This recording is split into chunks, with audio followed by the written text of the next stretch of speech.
Merhaba arkadaşlar, kanalımıza hoş geldiniz. Ben Şahin Halil. Bugün arkadaşlar sizinle RAM yükseltme yaparken, RAM upgrade yaparken neler dikkat etmeliyiz?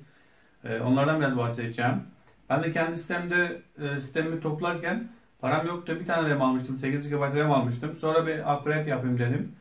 E, Bunun aynısından arayıp bulmaya çalıştım. Aynısından ne kadar aradımsa, ne kadar sordum, soruşturdumsa bulamadım. Çünkü bu RAM'in aynısından satılmıyordu arkadaşlar. Aynısından yoktu.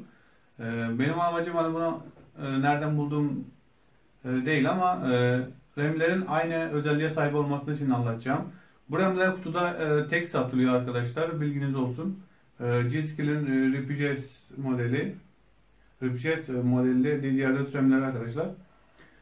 Dediğim gibi param yoktu. Bir tane almıştım ben 8 GB. Sonra upgrade yapayım dedim. Aynısından lazımdı. İnternete baktım. Vatan Bilgisayar, İtopya, nereye baktıysam hiçbir yerde bulamadım. Çünkü satışı yoktu bunların. Ee, Ben de satmaya karar verdim ve koydum internete. Satışa çıkardım internette. Bir arkadaş da tesadüfen görmüş benim bu ilanımı ve dedi bende aynısı var. Konya'dan görmüş bu arkadaşlar. Dedi bende aynısı var. İstersen sana göndereyim dedi. Ben tabii ilanın açıklama kısmında satış sebebimde bunun aynısından bulamadığım için satıyorum. Ben 16 GB yapmak istiyorum. Aynısından bulamadığım için de satıyorum yazmıştım ilan açıklamasında. Arkadaş da yazıyı okumuş dedi bende var dedi istersen sana yollayayım dedi. Neyse konuştuk görüştük anlaştık.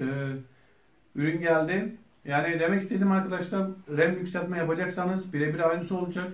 Ve aynı frekans değerlerine sahip olacak. Çünkü bu 2008 MHz arkadaşlar. Şimdi gidip de 2400 MHz alırsanız ya da 3000 MHz alırsanız şimdi 3000 şimdi 3000 MHz alırsanız eğer o 3000 MHz fazla para verdiğiniz RAM 2800 MHz bandında çalışacak.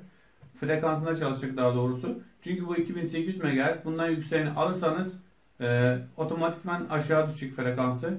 Ya da gidip 2400 MHz alırsanız elinizde olan 2800 MHz'lik RAM de 2400 MHz'la çalışacak. Çünkü RAM'lerin ikisi de aynı frekansla çalışıyorlar. Bu mantıkla çalışıyorlar.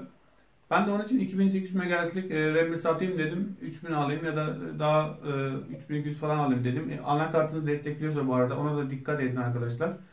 Anakartına desteklemesi önemli. Anakartını desteklemezse eğer boşuna 3000-3200 MHz'lik RAM'lere para vermeyin. Paranız yazık olur. Bilginiz olsun. Dediğim gibi arkadaşlar RAM yükseltme yaparken satışa çıkardım bunu. Bunu da bir arkadaş gördü. Benim satış ilanımı gördü. O yazımı okumuş ve bana mesaj attı böyle böyle diye. Ben de konuştum anlaştım. İki tane aynı RAM, aynı frekansı ve aynı CL değerine sahip. Ve Intel ya da AMD olması çok önemli. Zaten işlemciniz Intel ise ya da AMD ise başta ne aldıysanız diğerinin aynısını alırsanız yine bir sıkıntı olmaz. Yine bu uyarıda bulunayım dedim. Neyse dediğim gibi arkadaşlar RAM upgrade yapacaksanız eğer ikinci RAM'i aldığınız zaman birinci RAM elinizde neyse onun birebir aynısı olmak zorunda. CL değeri aynı olması lazım. Ondan daha önemlisi frekans değerleri aynı olması lazım. Ve tabii ki en önemlisi anakartınızın desteklemesi lazım bu RAM'leri. Arkadaşlar isterseniz şimdi RAM'leri bir anakarta takayım. Gelin hep beraber RAM'lerimizi takalım. Ve orada size önemli bir püf noktayı da göstereceğim. Burası da çok önemli. Hadi RAM'lerimizi bir takalım arkadaşlar. Arkadaşlar burada RAM'leri takarken dikkat etmemiz gereken nokta 4 tane RAM yeri varsa A1 B1 ya da A2 B2 takmamız lazım. Bu da çift kanallı oluyor o zaman. Hem renkleri de farklı farklı belirtilmiş zaten. Bir tane boşluk bırakacağız, bir tane takacağız, bir tane boşluk bırakacağız, bir tane takacağız. Zaten belli A2 ile B2 gri renkli, A1 ile B1 siyah renkli.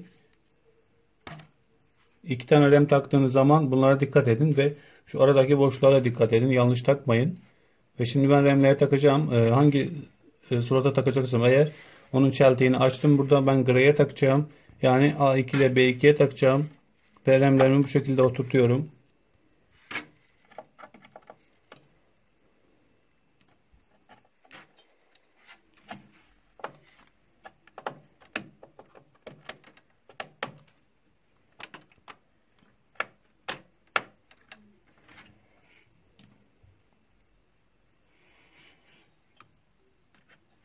Bir tane taktım. Bir tane boşluk bırakıyorum ve bir tane daha RAM yerine takacağım bu RAM'imi.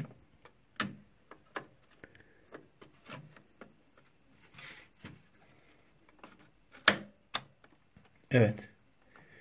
Bu şekilde arkadaşlar RAM'lerimizi taktık. Böylelikle videomu sonlandırmak istiyorum.